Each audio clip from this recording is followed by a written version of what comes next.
ৰূপজ্যোতি কৰ্মীক হৰুৱাটো আমাৰ এটা জাতীয় দায়িত্ব। এটা ফটুৱা মানুহ হয়নে নহয় আপোনালোকে নিজে কওক। কাম নাইকিয়া মানুহ, অদৰকাৰী, মানে কোনো কাম কৰিব নোৱাৰা মানুহ, মুখেৰে খালি ফেটফেটাই থাকে।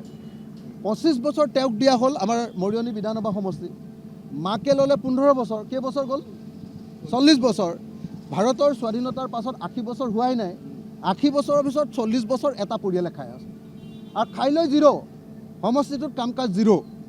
মই হাইস্কুলত পঢ়ি থাকোঁতে ক্লাছ 8ৰ পৰা ক্লাছ 10লৈকে হেমলাই হাইস্কুললৈ চাইকেল লৈ যাওঁতে সদায় ধুদৰালিটো ভাগি আছিলে আৰু আজি 2026 চনতো মই যিদিনাই যাওঁ ধুদৰালিটো সদায় ভাগিয়ে থাকে। এবাৰৰ কাৰণে ধুদৰালিটো বনাব নোৱাৰিলে। 40 বছৰ তাতে MLA কৈ আছে ৰূপজ্যোতি কৰ্মীৰ পৰিয়াল, কেতিয়াবা মাক কেতিয়াবা তেওঁ।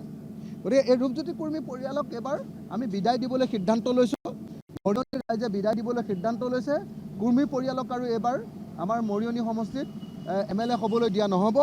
এইবাৰ আমি সিদ্ধান্ত গ্ৰহণ কৰিছোঁ যে এইবাৰ আমাৰ মৰিয়নি বিধানসভা সমষ্টিত আপোনালোকে জানে যে এইবাৰ কলিয়াপানী ডেভেলপমেণ্ট ব্লকটো সোমাই গ'ল।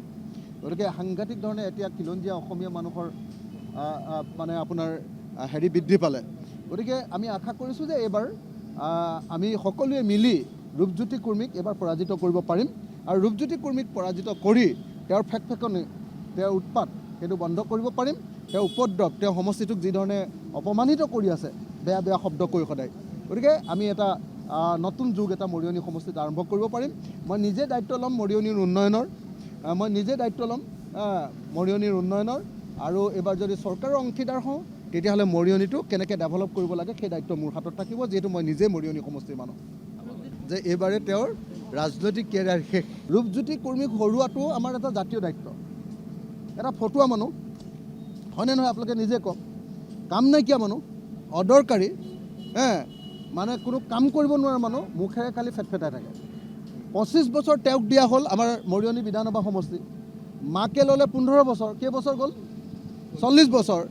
ভাৰতৰ স্বাধীনতাৰ পাছত 80 বছৰ হোৱাই নাই। 80 বছৰৰ পিছত 40 বছৰ এটা পৰিয়ালে খাই আছে আৰু খাই লৈ জিৰ'। সমষ্টিটোত কাম কাজ জিৰ'।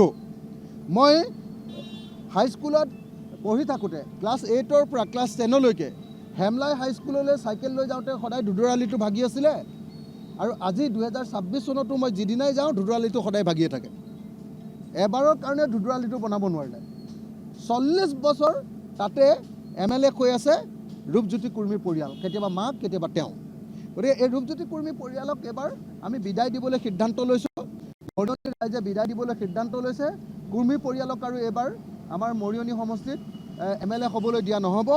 এইবাৰ আমি সিদ্ধান্ত গ্ৰহণ কৰিছোঁ যে এইবাৰ আমাৰ মৰিয়নি বিধানসভা সমষ্টিত আপোনালোকে জানে যে এইবাৰ কলিয়াপানী ডেভেলপমেণ্ট ব্লকটো সোমাই গ'ল।